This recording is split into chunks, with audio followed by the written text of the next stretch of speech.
오신 모든 분들을 주님의 이름으로 환영합니다. 오늘 말씀은 신약성경 야고보서 5장 14절로 16절 말씀입니다. 신약성경 야고보서 5장 14절로 16절 말씀 제가 읽겠습니다. 너희 중에 병든 자가 있느냐? 그는 교회의 장로들을 청할 것이요 그들은 주의 이름으로 기름을 바르며 그를 위하여 기도할지니라. 믿음의 기도는 병든 자를 구원하리니 주께서 그를 일으키시리라. 혹시 죄를 범하였을지라도 사하심을 받으리라. 그러므로 너희 죄를 서로 고백하며 병이 낫기를 위하여 서로 기도하라. 의인의 간구는 역사하는 힘이 큼이니라. 아멘.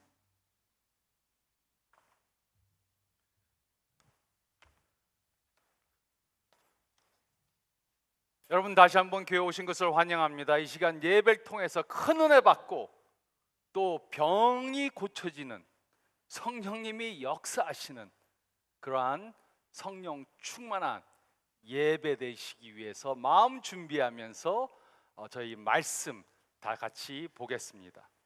우리는 지금 성령이라는 메시지 시리즈를 하고 있습니다.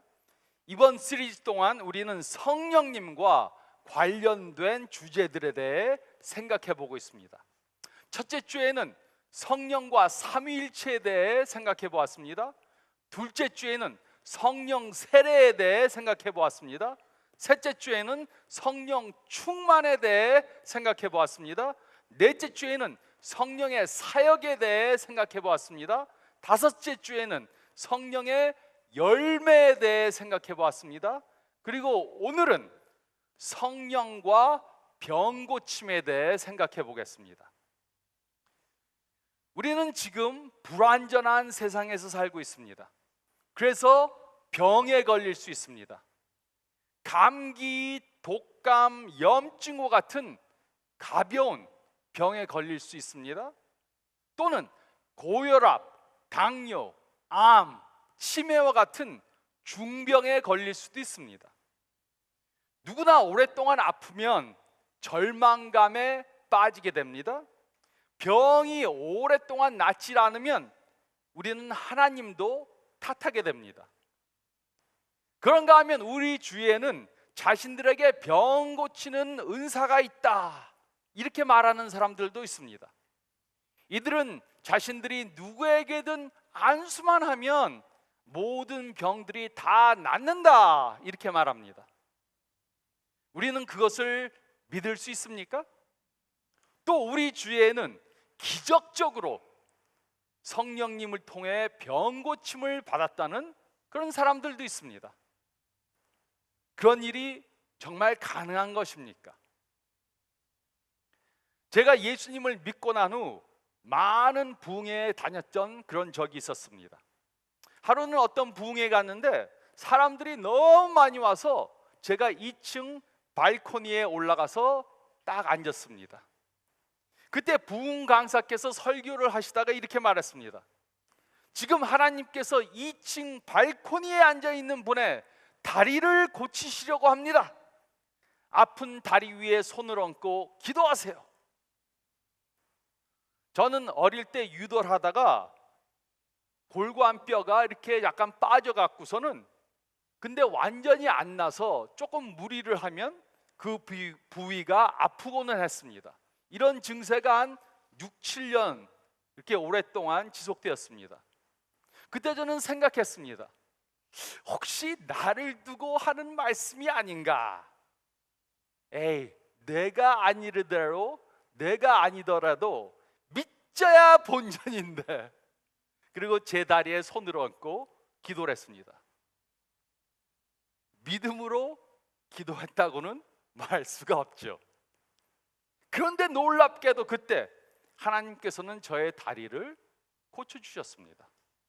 그리고 그 후로 지난 40년 동안 이 다리에는 통증이 없습니다. 이러한 성령의 치유에 대해 사람들은 여러 가지 다른 견해들을 주장합니다. 어떤 사람들은 성령님께서는 오늘날에도 우리를 치료하신다, 치유하신다 이렇게 믿습니다. 그런데 다른 사람들은 성령님께서는 오늘날에는 신약 시대처럼 그렇게 병 고치시지 않는다, 이렇게 말합니다. 또 병을 고치기 위해 약을 복용하는 것은 어떻습니까? 어떤 사람들은 병에 걸리면 믿음으로 기도해야지, 약을 복용하는 것은 불신앙의 증거다, 이렇게 말합니다. 도대체 무엇이 옳은 진리입니까? 하나님의 말씀인 성경은 병 고침에 대해 무엇이라고 말해주고 있습니까? 우리는 이런 질문들에 대한 대답을 오늘 읽은 본문 말씀을 통해 깨달을 수 있습니다.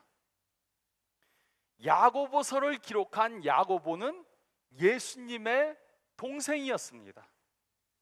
그리고 그는 예루살렘 교회의 장로였습니다. 그리고 그는 오늘 우리가 읽은 이 말씀을 통해 성령님의 병 고침에 대해서 기록을 했습니다. 그리고 우리들이 성령님을 통해 병 고침을 받기 위해 해야 할 것이 무엇인가, 그것을 우리들에게 말씀해 주셨습니다. 우리에게 병이 생겨서 그것을 고침을 받기를 원한다면 우리가 무엇을 해야 하는가, 다음과 같이 기록해 주었습니다. 첫째로 14절 전반부 말씀을 보면 우리는 우리의 병에 대해 다른 사람들에게 알려야 합니다. 우리는 우리의 병에 대해 다른 사람들에게 알려야 합니다. 14절 전반부는 다음과 같이 기록했습니다. 너희 중에 병든 자가 있느냐? 그는 교회 장로들을 청할 것이요. 이곳에 병든 자라는 단어는 병이 깊어서 알아 누워서 몸을 못 움직이는 그러한 사람을 가리킵니다.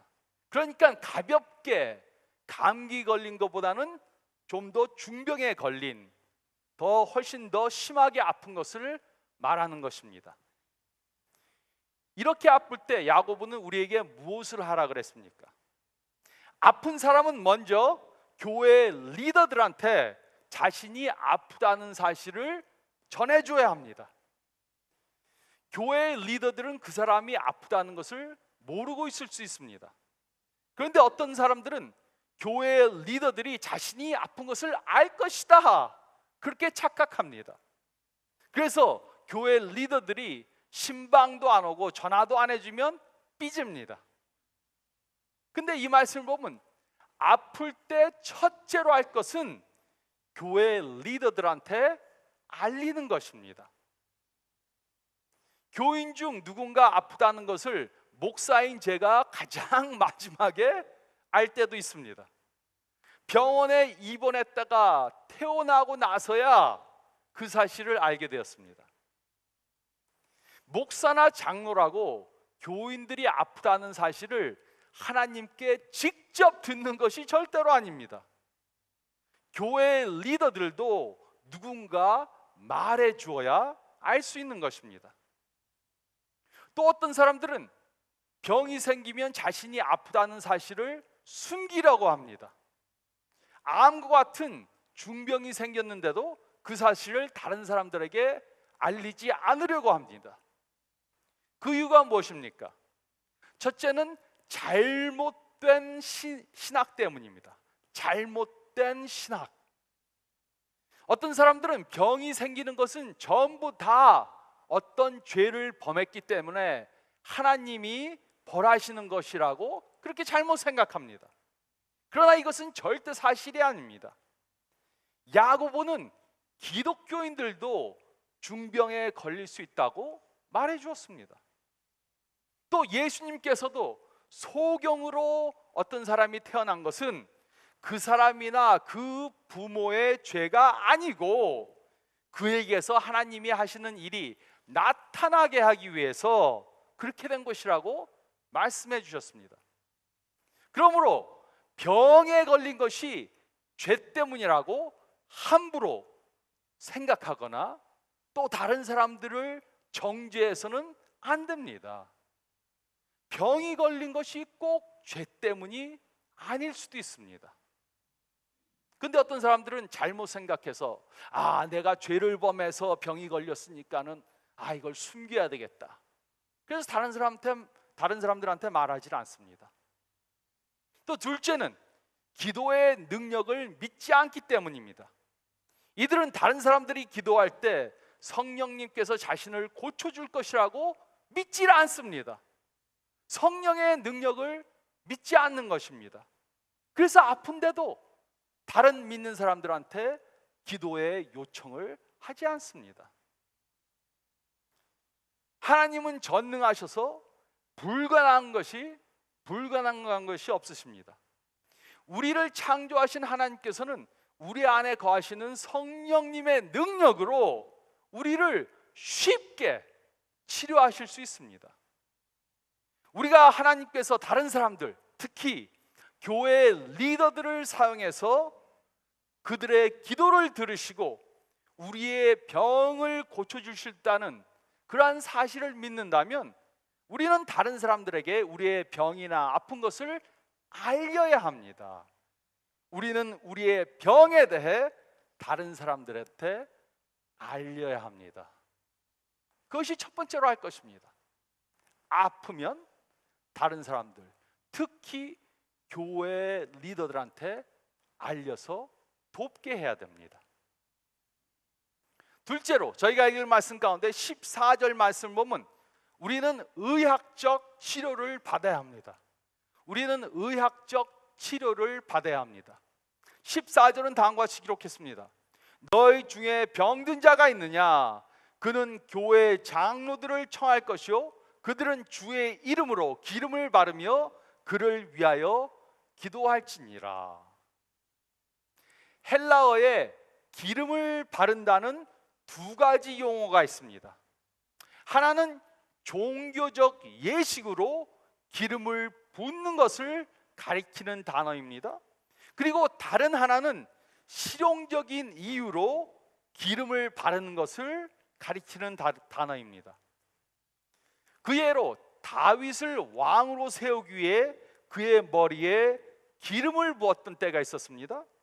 이것은 종교적 의식으로 그에게 기름을 부은 것입니다.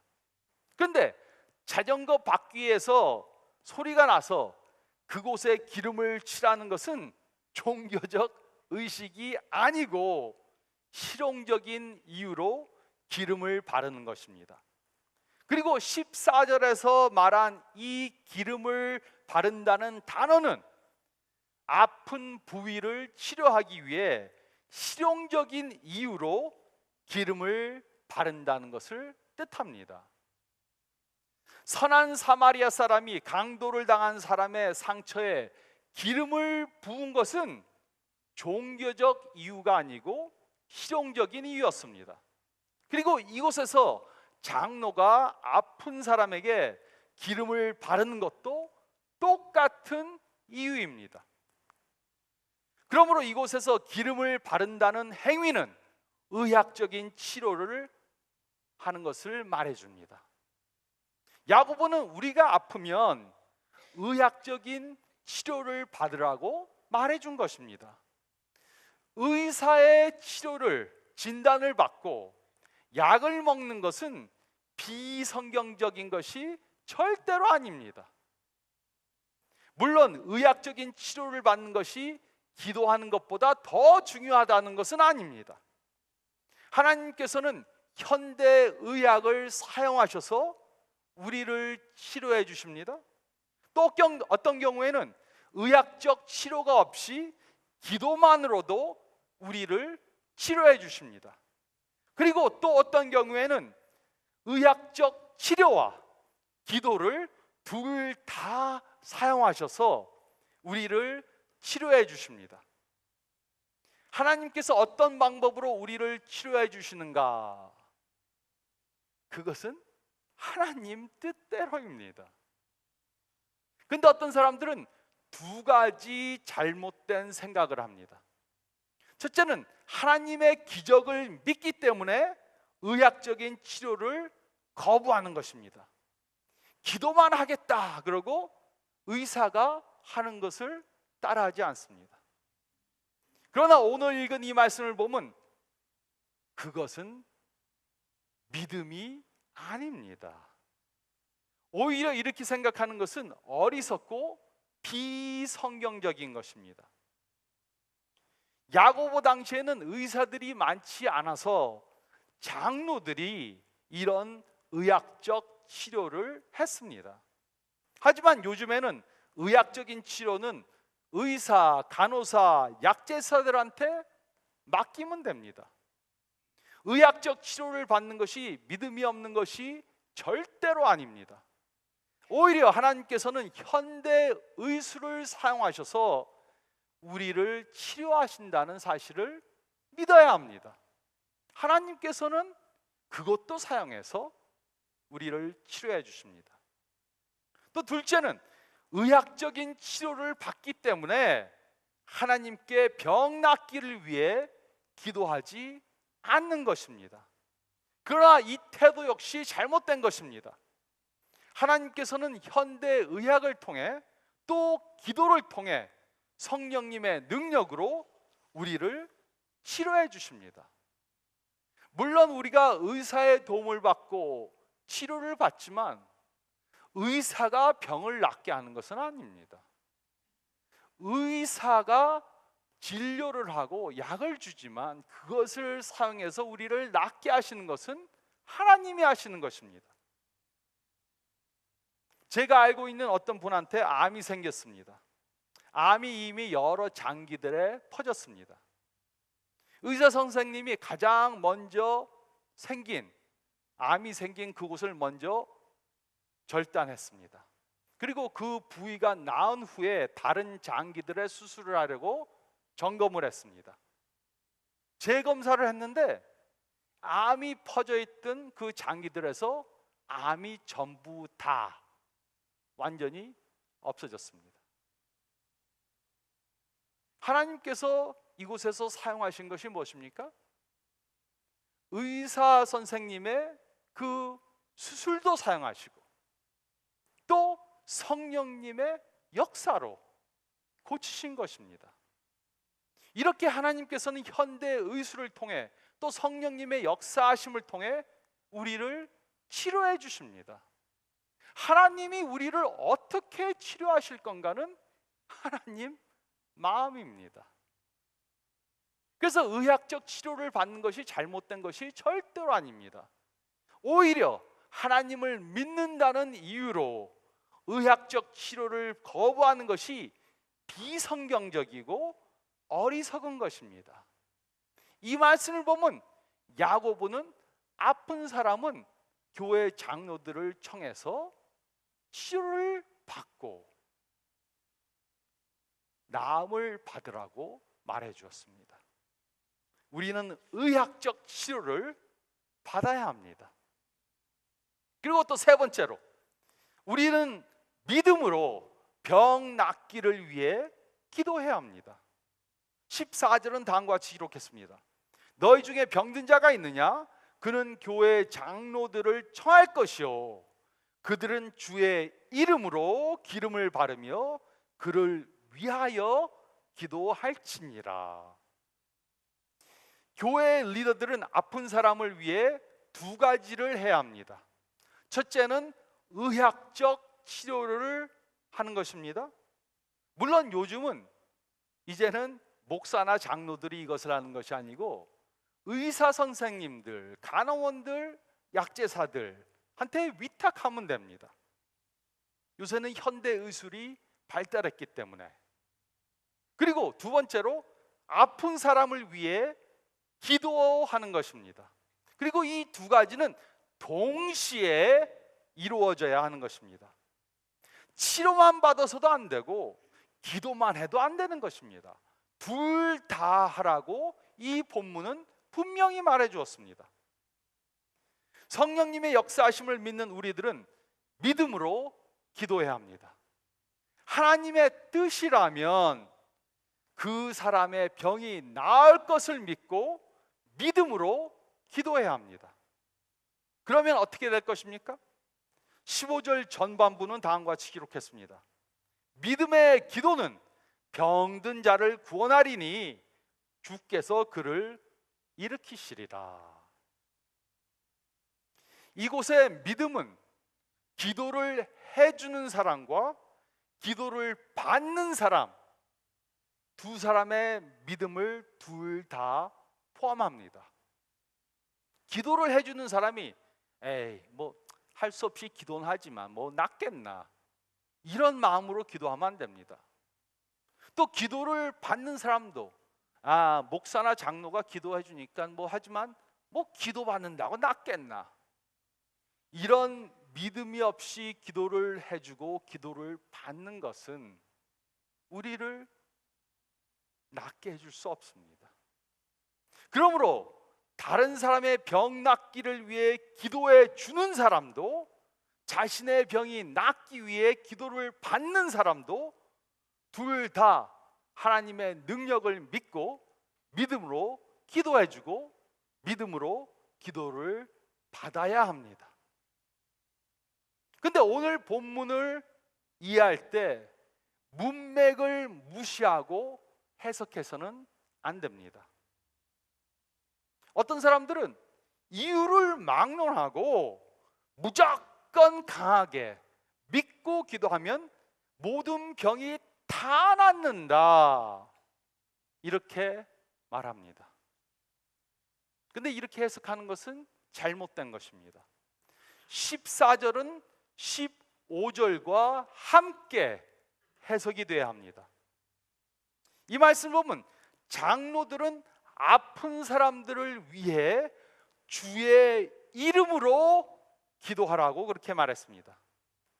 주의 이름으로 기도한다는 것은 주의 뜻대로, 주님이 원하시는 대로 주님의 영광을 위해 기도한다는 뜻입니다. 즉 하나님께서는 그 사람을 낫게 하실 수 있는 능력이 있으시지만 그것을 믿고 기도해야 하지만 그 결과는 하나님께 맡게 한다는 것입니다. 하나님의 뜻이라면 그 사람을 고치실 것입니다. 하지만 어떤 때는 하나님께서 우리를 안 고쳐 주실 때도 있다는 것입니다. 우리가 아무리 하나님의 능력을 믿고 기도해도 하나님의 뜻이 아니면 하나님께서 고치시지 않을 수도 있습니다.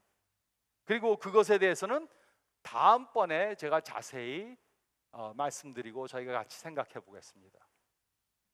근데 하나님의 뜻이 무엇이든,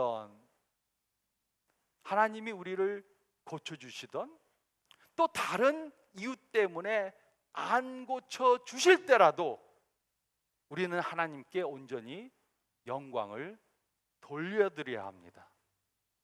5절 후반부는 다음과 같이 기록했습니다. 혹시 죄를 범했을지라도 사하심을 받으리라. 이곳에 혹시라는 단어는 매우 중요한 의미를 가지고 있습니다. 이곳에 혹시라는 단어는 모든 병이 전부 다 우리의 죄 때문에 생긴 것이 아니라는 것을 말해줍니다. 혹시 죄를 범했을 때라도, 그러니까 어떤 때는 병이 온 것이 자연적인 이유이고 우리가 타락한 세상에 살고 있고 병균과 여러 가지 그러한 균들이 있는 그런 곳에서 살고 있기 때문에 걸리는 것이지 꼭 어떤 죄를 범했기 때문에 하나님께 벌을 받은 것이 아니라고 그렇게 말해줍니다. 하지만 혹시 그 병이 죄 때문에 생겼을지라도 주님의 뜻대로 믿음으로 하는 기도는 그 사람을 낫게 할 것입니다. 그리고 병에 걸린 사람이 어떤 죄를 범했기 때문에 그 병이 왔다면 그 죄를 인정하고 고백해야 한다고 말해 주었습니다. 16절은 다음과 같이 기록했습니다. 그러므로 너희 죄를 서로 고백하며 병이 낫기를 위하여 서로 기도하라. 의인의 간구는 역사하는 힘이 큼이니라. 이곳에 죄를 고백한다는 것은 범한 죄를 모든 사람들 앞에서 다 까발려 놓고 터트린다 하는 것이 절대로 아닙니다. 어떤 사람들은 이렇게 해석을 해서 죄를 범한 거 있으면은 공식적인 예배 중간에 나와서 모든 죄를 다 폭로하라고 그렇게 말하는데, 이곳에서 말하는 것은 이런 것이 절대로 아닙니다. 이곳의 문맥은 이렇게 말하고 있지 않습니다. 그 대신 이 말씀은 죄로 인해 병이 생겼다면 그 사람은 자신의 죄를 다음과 같이 고백해야 한다고 말해 주었습니다. 첫째로, 지은 죄를 하나님께 고백해야 합니다. 그리고 그 죄의 용서함을 받아야 합니다. 또 둘째로, 지은 죄를 그 죄 때문에 직접 상처를 입은 사람에게 고백해야 합니다. 그리고 서로 용서하고 화해해야 합니다. 셋째로, 지은 죄를 교회 리더들한테 고백해야 합니다. 그리고 병이 낫기 위해 기도를 받아야 합니다.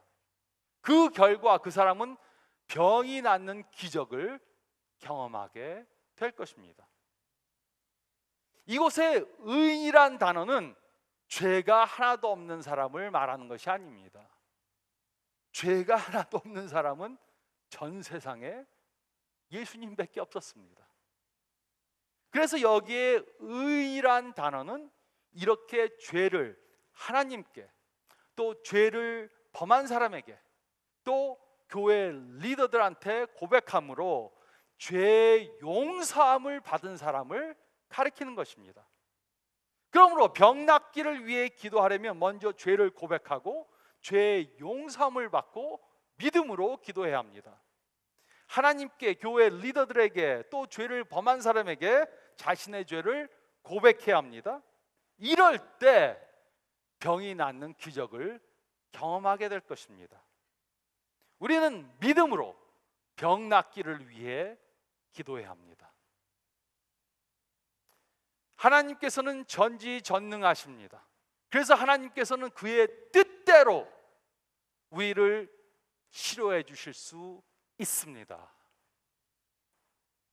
아멘이 없는데, 여러분 아멘이 무슨 뜻인지 아시죠? 아멘은 네, 믿습니다, 이 뜻입니다. 어떤 교단에서는 아멘 하는 게 거룩하지 못하다. 하나님한테 신앙 고백하는데 왜 거룩하지 못합니까? 하나님께서는 전지전능하셔서 그의 뜻이라면 우리의 모든 질병들을 고쳐주실 수 있는 능력이 있으십니다. 그렇게 아멘 하시기 바랍니다. 이거는 저한테 하는 것이 아니고 옆에 있는 사람한테 하는 것이 아니고 하나님께 우리의 신앙 고백을 하는 것입니다.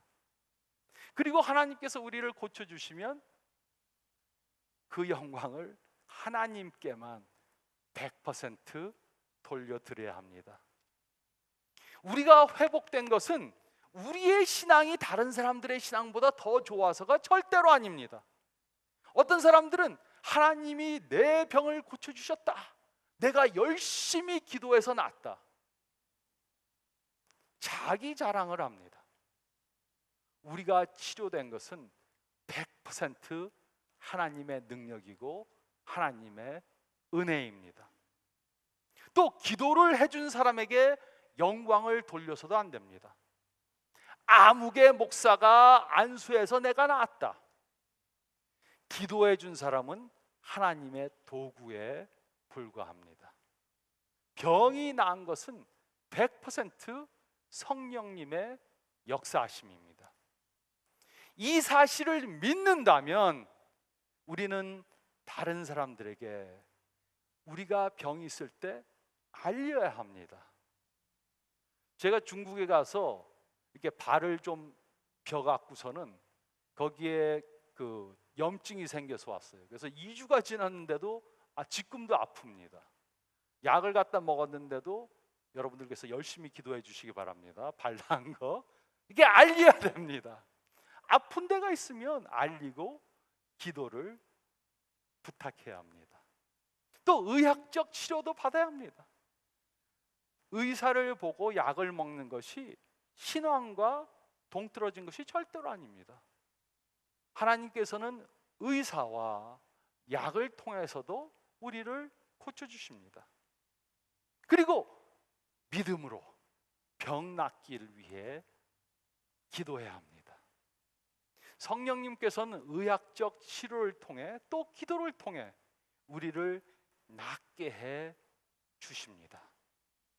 이런 믿음을 가지고 기도함으로 성령님의 치유하심을 경험하시는 저와 여러분들이 되시기를, 우리에게 건강을 주시고 우리 삶을 통해 주님 뜻대로 주님께 영광 돌리는 삶을 살도록 도와주시는 우리 예수 그리스도의 이름으로 축원드립니다. 저희 다 같이 기도드리겠습니다.